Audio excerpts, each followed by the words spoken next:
السلام علیکم دوستو، آج کی اس ویڈیو میں ہم گردے میں تکلیف ہو اس کی دعا پڑھیں گے۔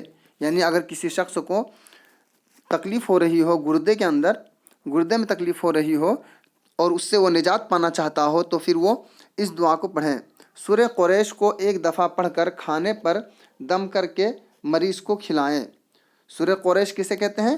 سورہ قریش کہتے ہیں لإلاف قریش کو، جو 30ویں پارے میں ہے۔ بسم اللہ الرحمن الرحیم۔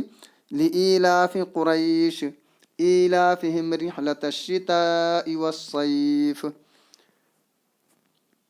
فليعبدوا رب هذا البيت الذي أطعمهم من جوع وآمنهم من خوف۔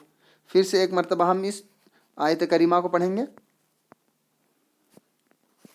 لإلاف قریش إيلافهم رحلة الشتاء والصيف فليعبدوا رب هذا البيت الذي أطعمهم من جوع وآمنهم من خوف۔ اب ہم اس کا ترجمہ دیکھیں گے۔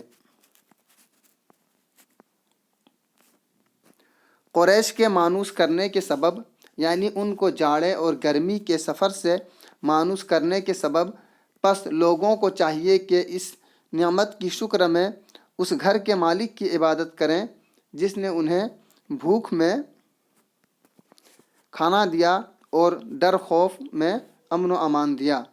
تو اس طرح سے اگر ہم اس آیت کریمہ کو پڑھیں گے تو گردے کی بیماری سے، گردے کے اندر جو تکلیف ہوگی اس سے ہم نجات پا جائیں گے۔ ویڈیو اچھی لگی ہو تو آپ اسے لائک اور شیئر کریں، اور اگر ابھی تک آپ نے سبسکرائب نہیں کیا ہے تو ضرور سبسکرائب کر دیں۔ بہت بہت شکریہ ویڈیو دیکھنے کے لیے۔